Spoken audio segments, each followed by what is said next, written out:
Hello everyone, मेरा नाम नासिर नवाज है और मैं ऑस्ट्रेलिया में रजिस्टर्ड माइग्रेशन एजेंट हूँ।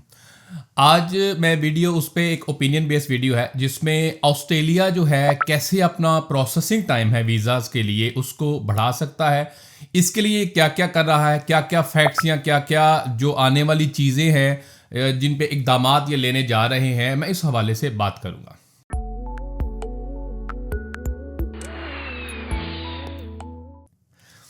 ऑस्ट्रेलिया जो है वह यहाँ पे लिबरल गवर्नमेंट की बड़ी देर तक हुकूमत रही, मतलब लिबरल पार्टी की, और लेबर गवर्नमेंट अभी आई। लेबर के बारे में यही मशहूर है कि ये जो हैं बड़े फेवरेबल हैं, स्पेशली इन पे ये बड़े बाकायदा इल्ज़ामात भी लगते रहे कि जो इवन प्रोटेक्शन वीज़ाज या असाइलम सीकर्स के ऊपर ये बड़े फोकस रहे।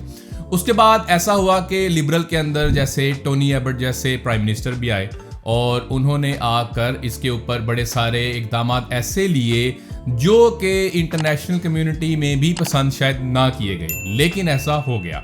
अच्छा, आहिस्ता आहिस्ता क्या होना शुरू हुआ कि लेबर के बारे में ये भी कहा जाने लगा, स्पेशली कुछ इमिग्रेशन मिनिस्टर्स ऐसे आए कि उनके बारे में ये कहा जाने लगा कि शायद ये वाइट ऑस्ट्रेलिया पॉलिसी की तरफ गामजन है। लेकिन आहिस्ता आहिस्ता चीज़ें जो हैं, जैसे आप देखें कि इन्होंने इन्हीं के दौर के अंदर इमिग्रेशन का जो कैप है उसको कम करना शुरू किया। स्पेशली अगर आप देखा जाए सब क्लास 189 के ऊपर बहुत बड़े बड़े कट लगे। किसी दौर में ये सीटें जो हैं 44,000 हुआ करती थी, कम करके 18 पे ले गए, बल्कि पिछले फिस्कल ईयर में ये तो 6500 तक थी। जैसे ही अभी लेबर आई, हालांकि ये पिछला बजट जो था इस साल का लिबरल ने ही इसको अनाउंस कर चुके थे और सीटें बढ़ा दी गई, क्योंकि ये बहुत बड़ा एक इम्पैक्ट नज़र आया ऑस्ट्रेलिया के अंदर। ये इम्पैक्ट ये नज़र आया कि भाई जो इमिग्रेंट्स हैं वो बहुत कम हैं और इससे इकॉनमी पे डेफिनेटली फ़र्क पड़ेगा। इंडस्ट्री के अंदर से आवाज़ें बहुत ज़्यादा उठी। इससे क्या हुआ कि बहुत सारे जो प्रोसेसिंग टाइम है ना, इससे बड़े इम्पैक्ट हुए। मीन्स और दो वजूहात हैं उसकी, एक इनकी तरफ से भी काफ़ी सारे डिलेज आते रहे, दूसरा एप्लीकेशंस जो हैं वो बहुत ज़्यादा आनी शुरू हो गई। मिसाल के तौर पे अभी अगर आप 2022 और के फेब और मार्च को देखा जाए, तकरीबन 1.25 से 3.5 लाख एप्लीकेशन इनको मौसूल हुई।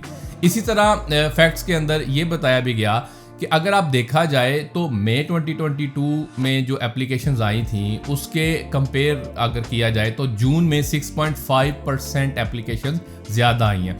अब लिबरल के दौर में ऐसा हुआ कि जो तकरीबन 1 मिलियन एप्लीकेशंस जो थी ना वो चलती रही, वो बड़ा इनके पेंडिंग चलती रही।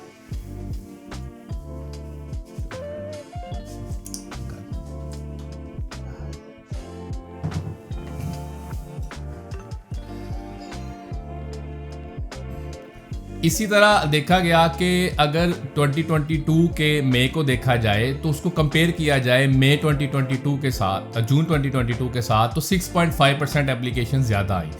अच्छा, जो लिबरल के वॉच में ऐसा हुआ, इनके होते हुए तकरीबन 1 मिलियन एप्लीकेशन जो है वो पेंडिंग चली गई, यानी बैकलॉग में चली गई। अब इस दौरान अगर देखा जाए कोविड के अंदर भी क्या हुआ कि कोविड के अंदर जो है एप्लीकेशन प्रोसेसिंग बहुत स्लो हो गई, स्पेशली टेम्परेरी एप्लीकेशन वो इसलिए स्लो हो गई कि ट्रैवल एग्जाम्पशन मिल नहीं रही थी, ट्रैवल बैन लगा हुआ था। इंटरनेशनल बॉर्डर्स ऑस्ट्रेलिया के लिए, इंटरनेशनल बॉर्डर ऑस्ट्रेलिया ने बंद किए हुए थे। बहुत सारे रिसोर्सेज जो है ना वो इन्होंने एलोकेट कर दिए ट्रैवल एग्जाम्पशन के हवाले से। बहुत सारे लोगों को आने में और जाने में बहुत ज़्यादा दिक्कत रही। मिसाल के तौर पे अगर आपने आना है ऑस्ट्रेलिया में तो ट्रैवल एग्जाम्पशन चाहिए। अच्छा, आपने ऑस्ट्रेलिया से बाहर भी जाना है तो ट्रैवल एग्जाम्पशन चाहिए, बेशक आप ऑस्ट्रेलियन सिटीजन हैं या परमानेंट रेजिडेंट है। तो ऑब्वियसली डिपार्टमेंट इसको भी डील करता रहा है अपने तरीके से।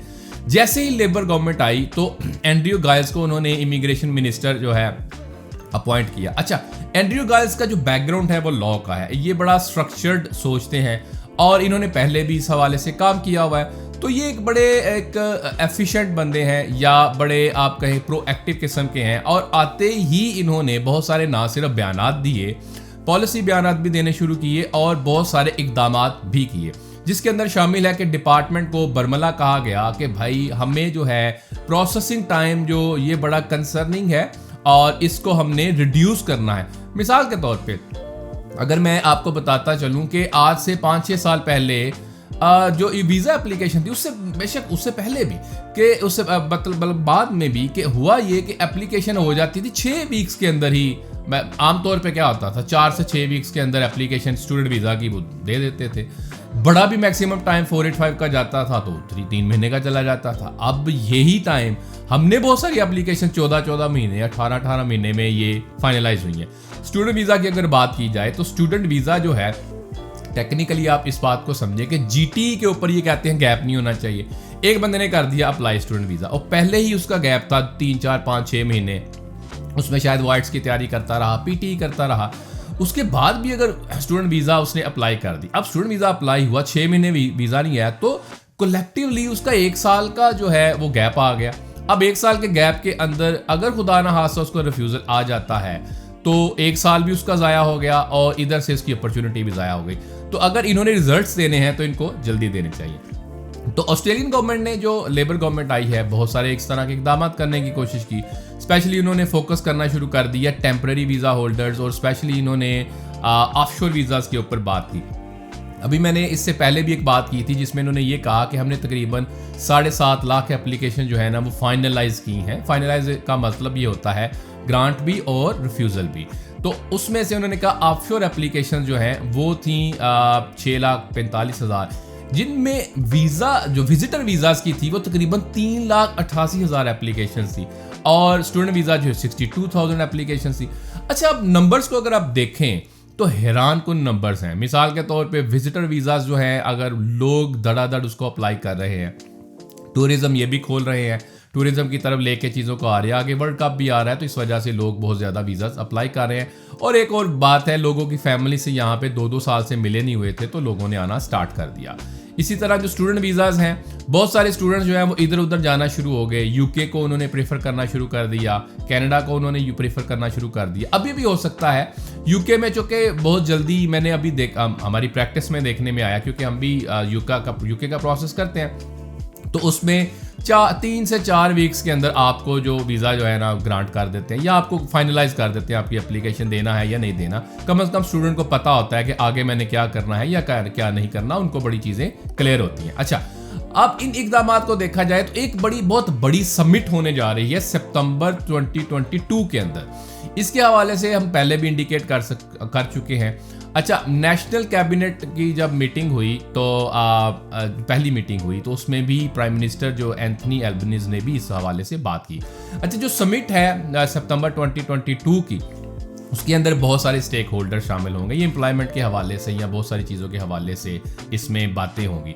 आप आइंदा आने वाले दिनों में ये देखेंगे कि जो पॉलिसी है, पॉलिसी मेकिंग जो है, उसकी पॉलिसी स्टेटमेंट्स आएंगी।